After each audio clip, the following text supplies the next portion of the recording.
Hello, everyone. Thank you for joining us live on ET's Facebook page. I'm Denny Directo, and this vision to my left is the one and the only Nelly Furtado. Hello. Hi, Denny. Thanks for coming to hang out with us. Hey. It's been a while since we got some new music from you, so I'm excited to talk to you, and I know your fans are too. So if you guys have some questions, leave them in the comment section. I'll be getting them to my phone right here, and we'll get through as many as we can. But I'm going to kick things off. First of all, how are you? I'm amazing. Yeah? I'm super happy. Yeah, it's a sunny day, Huh. and it's fun to have be able to sit here and like talk to you about my album. I mean, Yeah. we've talked about this. It's been nearly 5 years since the last record. Totally, nearly 5 years. Right? Legit. It's been 4.5, I guess, officially, but still, it feels like it's about 5. Let's just say 5. And I know fans are eager for this new music, and Yeah. tell us about that wait. Like, what were you doing during that time, and were you marinating on this new stuff? I kind of was. Yeah. I mean, I'll never stop writing songs. Right. It's in my blood. It's what I've been doing since I was a little girl.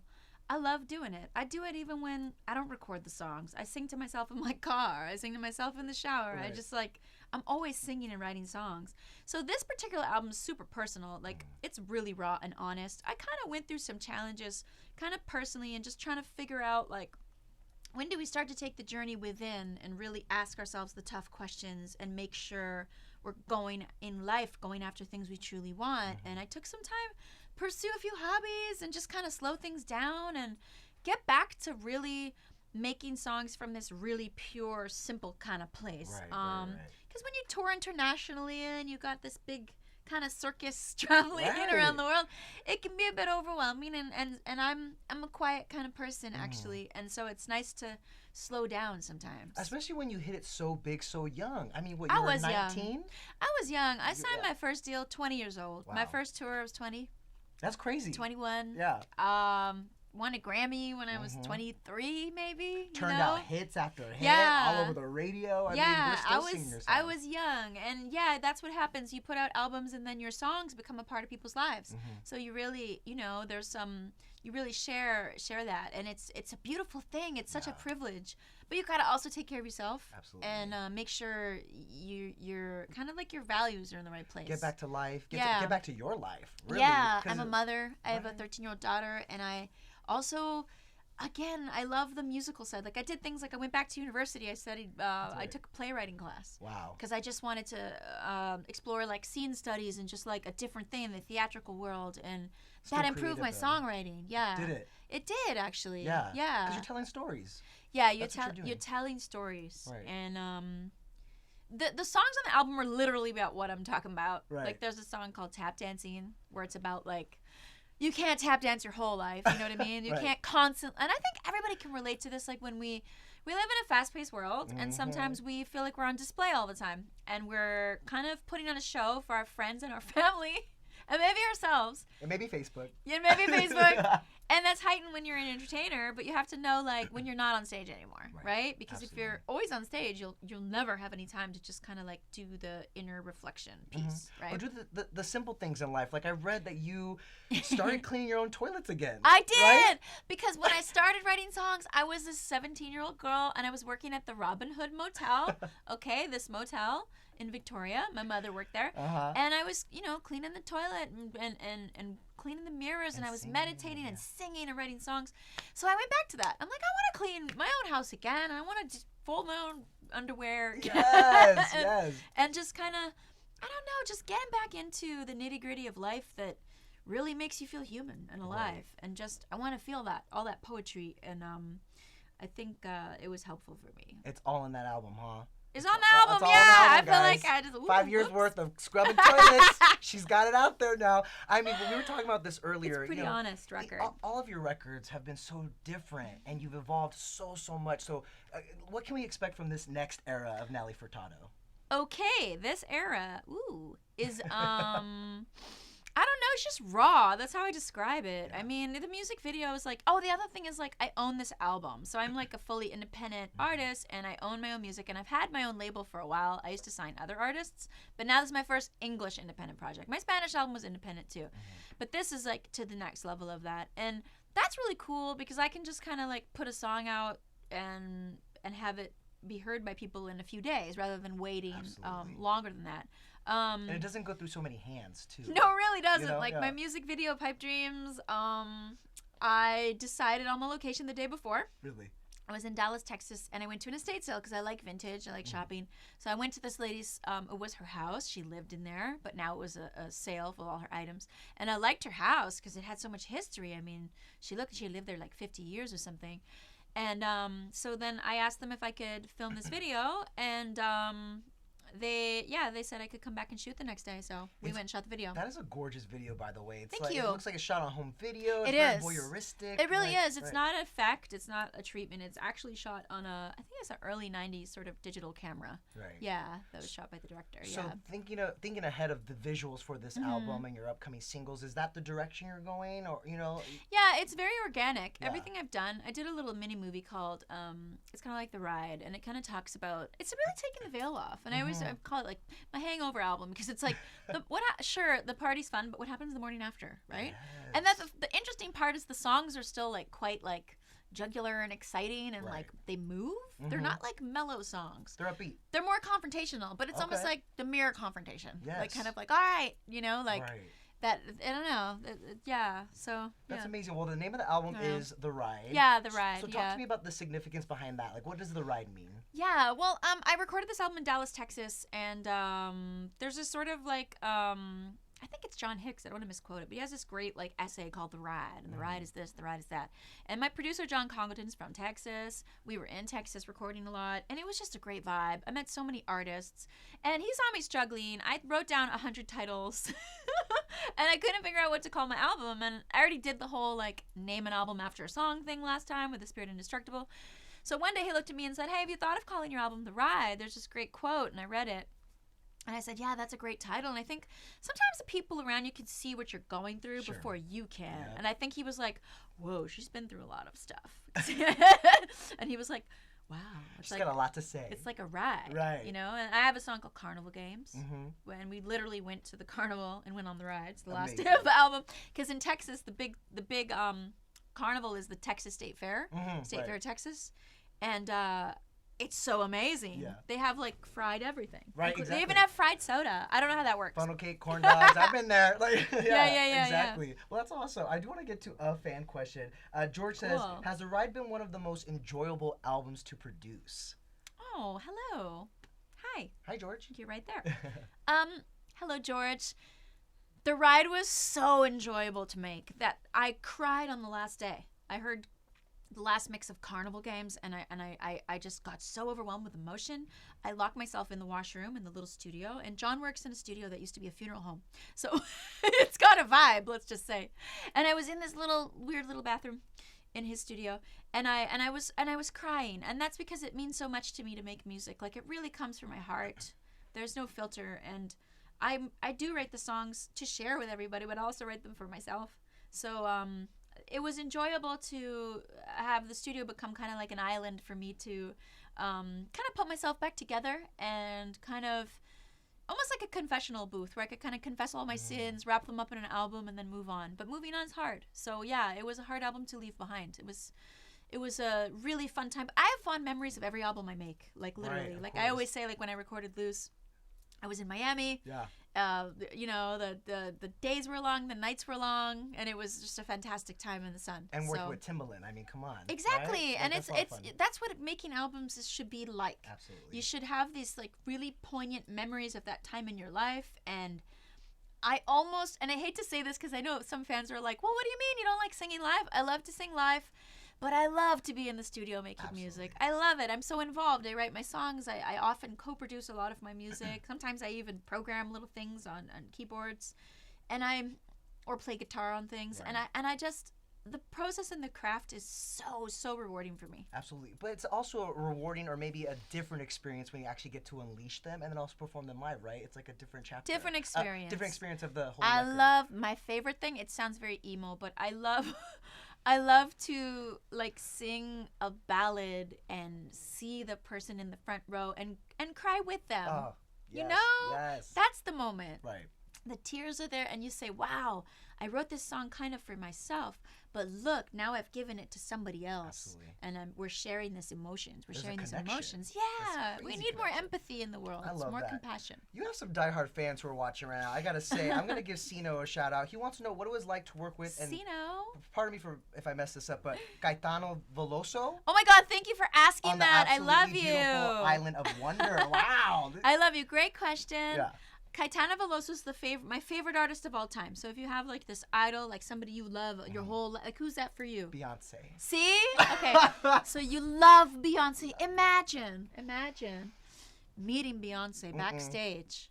Okay? I was so scared to meet Caetano Veloso. Yeah. So he's my Beyonce. Caetano's my Beyonce. I love that. So meeting my Beyonce, Caetano Veloso, I was so scared. I met him in Sao Paulo. That was step 1. Step 2, I asked him to sing on Island of Wonder. A friend convinced me to ask him. I didn't want that. I was too nervous. I had to call him on the phone to talk about the song, and I needed somebody to hold my hand the whole time. So that's like you asking to collaborate with Beyonce. Oh, no. And then on top of that, then we had the song. But collaborating was amazing. I told him, since you probably love Caetano, he has an album called Araíça Azul. And so on that album, he really goes real deep into his Brazilian vocal percussion style, which is really quite interesting and quite edgy. I asked him on the phone. I mean, at the time he was probably 60 years old, and I said, can you put some vocal percussion like Araíça Azul at the end? So this is meeting your idol and then asking him to do something. So then he did it, and on top of that, he sang the song with a Portuguese accent and not a Brazilian accent because he knows that I'm Portuguese. That's right. And my parents are from the Azores, and he knew the song was about the Azores Islands and São Miguel, where I spent a lot of time as a child, which is rumored to be the remains of Atlantis. Lots of magic going on. There So you I think go. he intuitively knew this, and he gave it that spin, Islands of Wonder. which was really Oh, cool because that's like, because you love Beyonce. That's Yes. like Beyonce like understanding you. I feel like she does. I feel like she does. I think we get each other on a very deep level. Kyle wants to know, what advice would you give an upcoming Canadian artist? Oh, Or that's any such a good artist, question. Okay, so we're very lucky in Canada. We have a very supportive arts community, I feel. There's still like a lot of grants and a lot of public funding and private funding for young singer-songwriters, artists, filmmakers. So in the Canadian industry, I would suggest just really learning your chops. Learn an instrument, write songs, hang around other songwriters, hang around musicians. Even if you only know a ukulele player who plays on the street outside your house, meet them. It doesn't matter. You meet anybody. Yes. That's what I did. I was like, oh, you rap? I'm going to hang out with you. You do this? I'm going to... Because you got to use what you got. So whatever you got around you, use it. Try writing songs. Figure out what you want your voice to be. Like what you want to say. What do you want to say to the world? And if you don't know that, then... that's hard. So you got to know what you want to say first. So that can only come from experience and building community around you. And being inspired by that community you're exposed to and you're around. Right? Yes, Yeah, exactly. I do That'll wanna- happen. Right, of course. It happened to you, right? Yeah, I just used what I got. I love Use it. what you got.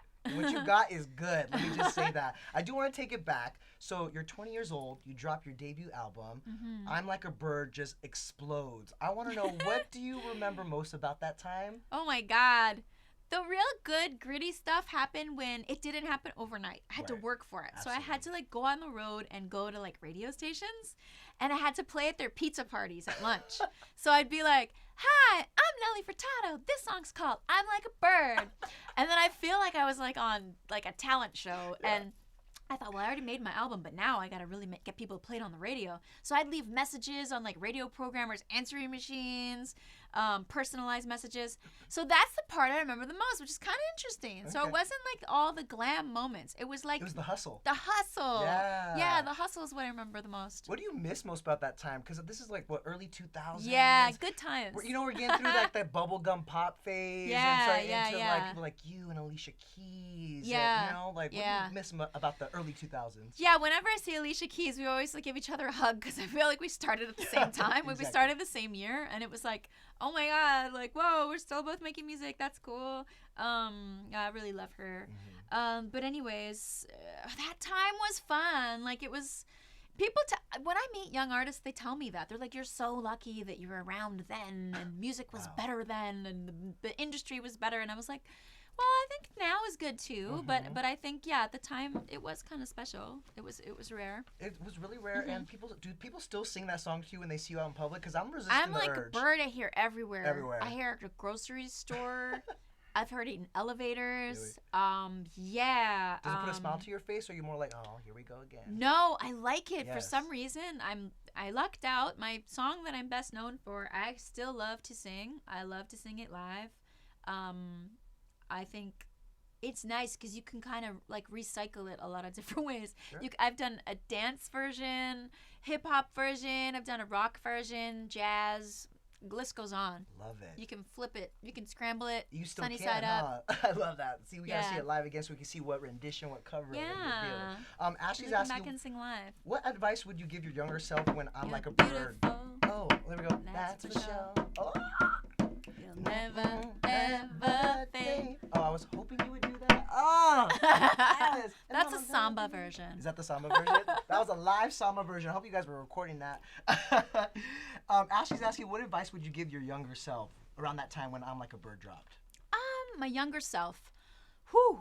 I'd be like, just enjoy it. You know what I mean? Because I learned that with the first album. First and second, I remember, like, I took everything so seriously, and I don't think I really, like, I didn't really enjoy it. It was great and enjoyable, but I don't think I savored it. So when Loose ended up doing well, I savored every moment. We'd go celebrate every number 1 single. We'd go out and just like kind of make the most of it. So I think, yeah, as an artist, yeah, if you're lucky enough to have that kind of success or that feeling from something you're doing, no matter what field you're in, really, I think it take a moment to enjoy it and celebrate the little successes. Don't go overboard. Don't go overboard. Right.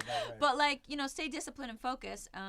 And yeah, just to stay positive, because your reputation really follows you. Right. Especially in the entertainment business, you really have to be, in any business really, your attitude comes first. You just gotta be kind, you know? Just gotta be kind to everybody. Be kind and enjoy the ride. Enjoy the ride. Enjoy the ride, right? Enjoy the ride. Highs, lows, just take it all in. Absolutely. Now, your Yeah. daughter's 13 now. Is she discovering your music? Is she listening Yeah, to I you? hear my songs on her playlist sometimes.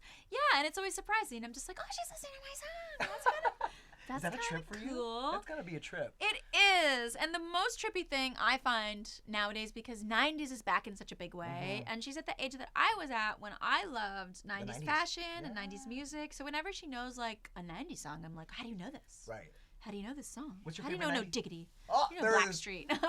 Blackstreet, no Yeah. Diggity. What's your favorite 90s That's the great song? part That's about a good streaming, though. I loved TLC. Yeah. So I was really into like their Waterfalls Waterfalls and- or like even Ooh on the TLC tip. I was a big Belle Biv DeVoe fan. Yeah. Boys to Men was my first concert actually. Nice. So yeah, all that stuff. Love I it. love that. Salt and Pepper. We have a couple more fan questions because they're Crisscross. coming in. Oh, there you go. She's listening to them all. I love I it. loved Well, you're right. That is Crisscross. what's great about streaming is you can go find these albums. You That's just- can. yeah, like they're amazing. Go find it I still all. jam. I got my 90s playlist. Lucas is asking, which song from the ride did you most enjoy recording? Lucas, how's it going? The best recording process. One that stands out for me, again, is like, I don't know why I like challenge so much, but I guess I feel like the sweet spots of life come out of challenge. But the song Phoenix, the ballad, it was very difficult to record. I wrote it in England, like actually a whole year before I actually got to do the final vocal take. And by the time we had done the final vocal take, I had tried the song in about 2 or 3 different styles. We kind of went in this weird, like, Bruce Springsteen direction at one point. Like a phoenix rising. Yes. I love that. I love that. That's so good. That was a very good Bruce Springsteen, might I add. That was From very the good. ashes. And then, like, John Congleton's like, should we ask the boss to be on this song? And I'm like, no, we can't ask the boss. What if he says no? And so the boss is not on Phoenix. So we ended up going with a more ethereal thing inspired by John's favorite album by Brian Eno, Music for Airports. So that's what we went with. But it was a challenge, so I like challenges. It was fun to try to get it right. So the boss, do you have any other dream collaborations? I want to know this. Who are your dream collaborations? Okay, Who do you wanna work so with? shoot. There's so many people I admire that I haven't worked with, believe it or not, because I work with everybody. Right. I'm down for a little Yachty collaboration. Okay. Was not expecting that, but all right, we'll take it. We'll take it. Would you work with JT again? You miss Justin? He's so. You know, when I worked with him in the studio, we wrote a song together once. It never came out. I think it was called Crowd Control, but it was fun. It was like Crowd Control, and he's great in the studio. He's really like, he knows what he likes. He's like very classic. Like he's like some writers are like classic. He's like he's got a classic vibe. I love that. Yeah, like kind of like I feel like him and Madonna's writing styles are very similar. Oh, You know what how I mean? so? When I hear their music. Yeah. They just have an incredible pop sensibility. Right. Like Justin Timberlake and Madonna, the pop sensibility in their writing is so cool. They know how to make a hit. It's very innate. Right, they know Yeah, how to make it's a hit innate for in them, sure. and that's rare. All right, we're wrapping up here, Yeah. but I got one last question for you, and it's a serious one. Are you ready? You still like a bird? Yeah, kind of. Yeah? Yeah, I would say so. I've been told many times, like, oh, birds always a home. Like, they know where their home is. Nelly Furtado. Oh. And I'm like, well, it's a song. It's a metaphor, sort of. So no, but I love eagles. I love ravens. I love many kinds of birds. I actually love birds. It's the weirdest thing. That's awesome. But yeah, I mean, I think so. Yeah, like I mean, we're always restless a little bit, right? We're always kind of. But I think for me, it's been more of a journey. Like, I'm not searching as much out there in the universe for answers. I'm searching inside for answers, and I think. Right, that's where we need to look. That's where we need to look. We're gonna get an inside look at that when your album drops next Friday. The Ride, you guys go pick it up. And thank you so much for coming to hang out with us. You're welcome. Thank you. And so good to see you, fans, Denny. thank you so much for tuning in. Thank we love you. And Great thanks questions. for asking questions. We love you. All right, you guys, take it easy. We'll see ya. Have a good weekend.